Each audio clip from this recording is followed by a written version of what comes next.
Hi kabayan! Welcome po ulit sa ating channel, ang buhay at payo ng OFW. Sa episode natin today, gusto ko pong i-share sa inyo yung naging experience ko sa pagpapakasal dito sa Quebec, Canada.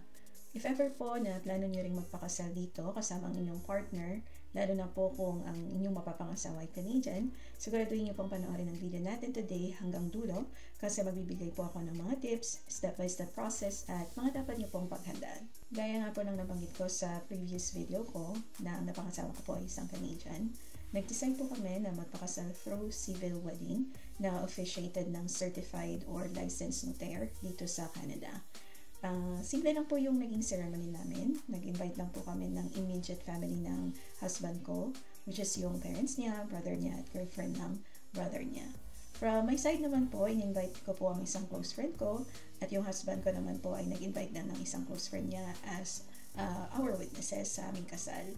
And meron din po kaming isang sponsor, which is yung nag-refer po sa amin ng aming officiant. And at the same time po, sinabihan ko rin po yung family ko sa Philippines na mag-attend ng aming wedding, though malayo sila. At yun nga po, nag-video call na lang po sila.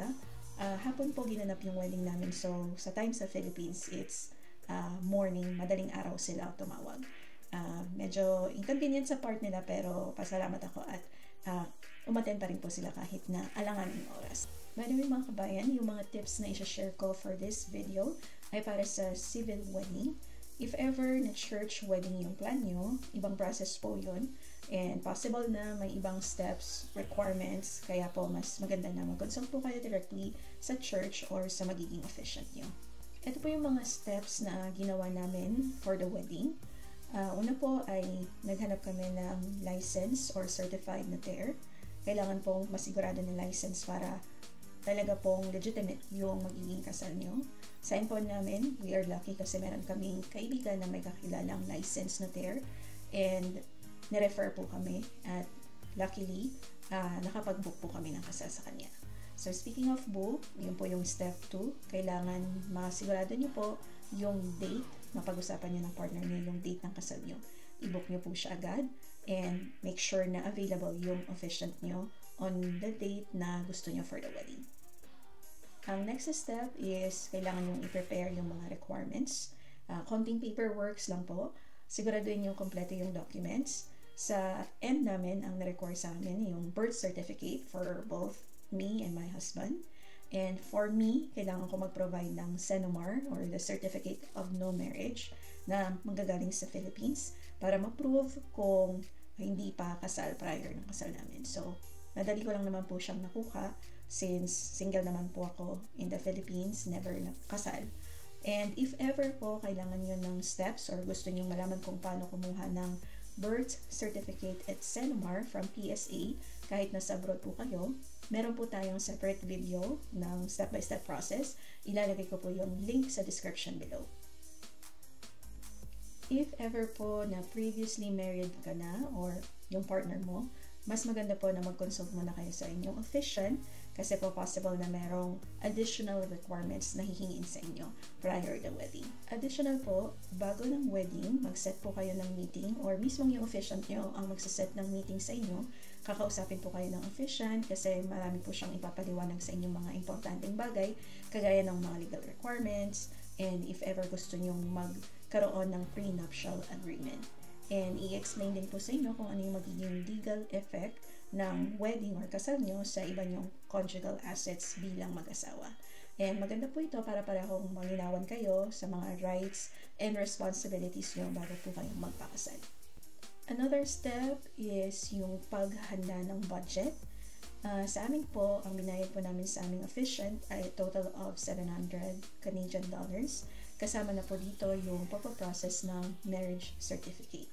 Wala na po kami ibang binayaran maliban dyan. And ang officiant na rin po ang magpo-post sa government website yung tinatawag na publication of a notice of marriage or civil union.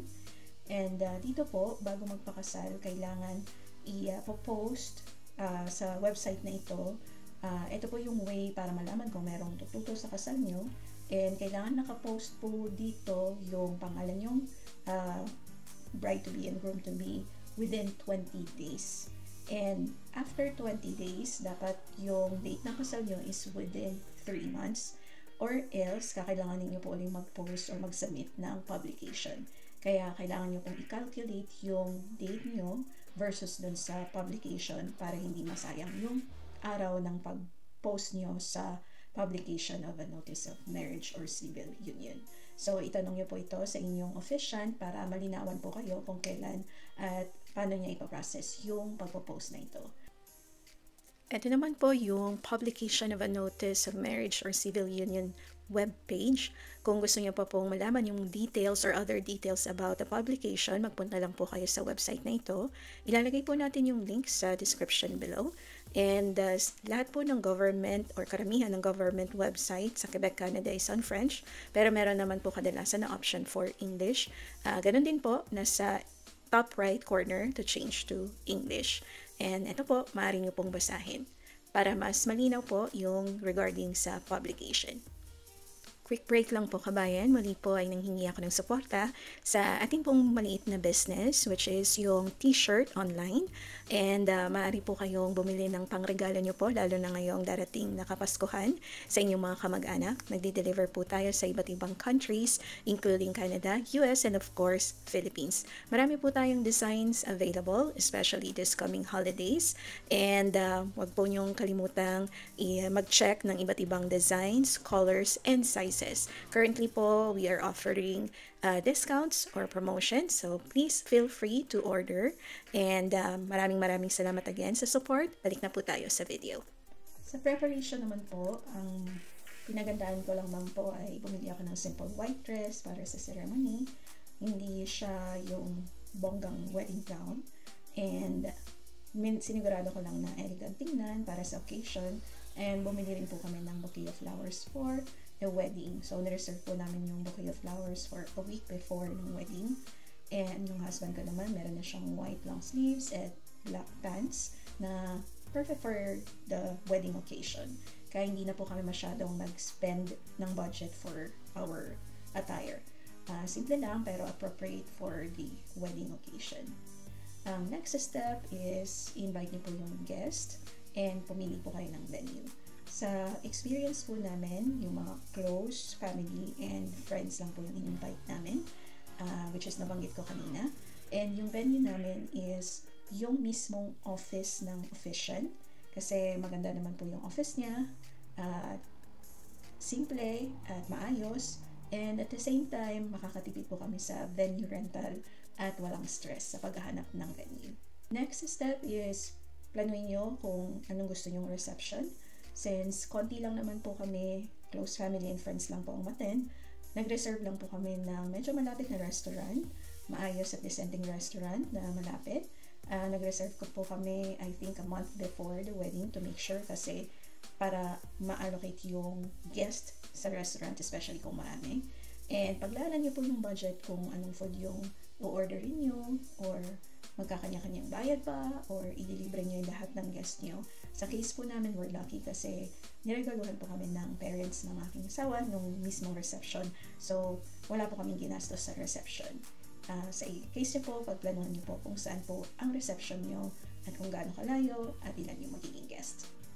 And then, after the wedding, around 3 months, natanggap na namin yung marriage certificate. Kasi during the ceremony, doon kayo mismo magpipirmahan ng partner nyo ng marriage contract. So, doon magaganap mismo. So, after 3 months, na-receive na namin yung marriage certificate.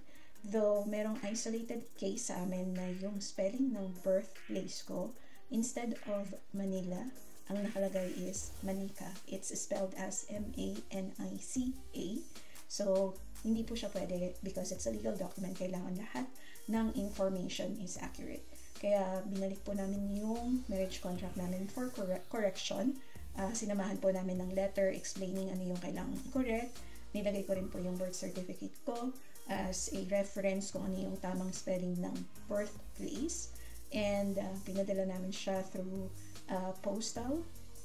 Nagkataon lang na may strike then during that time kaya medyo natagalan. So umabot ng halos 1 month bago namin na-receive yung updated na marriage certificate. So ngayon, tama na po lahat ng information. So, kaya tip lang po mga kabayan para maiwasan yung ganitong misspelling o mali yung information na makikita nyo sa marriage certificate nyo. During filling out ng form sa ceremony nyo, i-check nyo pong mabuti yung spelling. Kailangan clear at readable yung mga details bago nyo pirmahan or ipakorek nyo na sa officiant bago nyo i-submit for the official marriage certificate. Kasi minsan, handwritten lang siya ng officiant, so yung magpo-process ng marriage certificate, possible na hindi niya nabasa ng maayos. So, i-check nyo po muna mabuti right after ng wedding or better yet, during the wedding bago nyo pirmahan yung marriage contract. Ang marriage certificate po ay isa sa pinaka-importanting documents lalo na kung plano nyo mag-apply for permanent residency via spousal sponsorship dito sa Canada. And by the way, specifically I'm located in Quebec, Canada. Kung nasa ibang province po kayo ng Canada, may possibility po na may ibang process po for this. Especially kasi ang Quebec, marami po silang process na specific lang po for Quebec. Kaya i-check nyo po siya sa officiant nyo or sa consultant. And again, dapat siguraduhin natin tama lahat ng information at maayos yung pagkakaprocess. So, i-check nyo po mabuti yung information ng marriage certificate. Kung gusto niyo po kabayan ng detailed information regarding sa marriage requirements and other steps dito sa Quebec, Canada, mag-refer lang po kayo sa website na ito. Ilalagay ko po ang link sa ating description. And currently, nasa French language po siya, pero may option po siya to change English dito po sa top right ng web page. So, i-click nyo lang po and makikita nyo na po yung mas maraming details regarding marriage. So, swerte lang po kami na hindi na po namin kailangang alamin lahat-lahat ito dahil nga sa support ng aming officiant na siya yung nag-process ng karamihan or majority ng process ng marriage until ma-receive namin yung marriage contract. So, mag-refer po kayo sa website na ito para meron po kayong i-check later on. Overall, thankful kami kasi madali at smooth ang naging process namin. Nagpapasalamat talaga kami sa officiant namin na mabait at nagasikaso ng lahat hanggang makuha namin yung marriage certificate. And sana po nakatulong ang video na ito para mabigyan kayo ng idea kung ano yung mga kailangang ihanda, magkano yung dapat i-budget, and kung gaano kasimple lang ang civil wedding process dito sa Quebec, Canada. And if ever meron po kayong experience sa pagpapakasal dito sa Canada, i-mention niyo po kung saang province po kayo and i-share niyo po sa comment section below. Baka sakaling pong makatulong dito sa ating mga kababayan. And again, maraming salamat sa patuloy na pagsuporta sa ating channel.